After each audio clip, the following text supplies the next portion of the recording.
চন্দ্রগ্রহণের ছলে শ্রী চৈতন্য মহাপ্রভু আবির্ভূত হয়েছিলেন নদিয়ায়।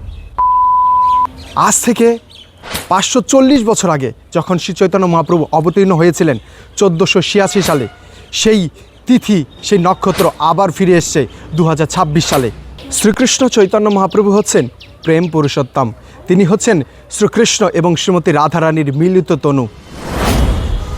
হরে কৃষ্ণ। তা আজ হচ্ছে সেই শুভ তথা মহিমান্বিত দিন, যেদিন শ্রী চৈতন্য মহাপ্রভু অবতীর্ণ করেন কলিযুগের সকল পাপীদের উদ্ধার করার জন্য। তো আজ হচ্ছে গৌর পূর্ণিমা মহামহোৎসব, সেই সঙ্গে আজ চন্দ্রগ্রহণ। কলিযুগের ধর্ম হয় হরি সংকীর্তন, এতদর্থে অবতীর্ণ শ্রী শচীনন্দন। শ্রী শচীনন্দন গৌরহরি তিনি আবির্ভূত হন নদিয়ার নবদ্বীপে।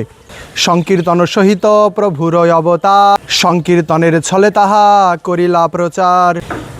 শ্রী চৈতন্য মহাপ্রভু চন্দ্রগ্রহণের ছল করে তিনি এই ধরাধামে অবতীর্ণ হয়েছিলেন, যাতে চন্দ্রগ্রহণের সময় সকল ভক্তরা, সকল মানুষেরা যেন গঙ্গায় স্নান করে। তারা হরিবোল বলতে বলতে সকলে গঙ্গায় স্নান করতে গিয়েছিল, আর সেই ছল করে চন্দ্রগ্রহণের ছলে শ্রী চৈতন্য মহাপ্রভু অবতীর্ণ হয়েছিলেন আমাদের মাঝে। হরে কৃষ্ণ।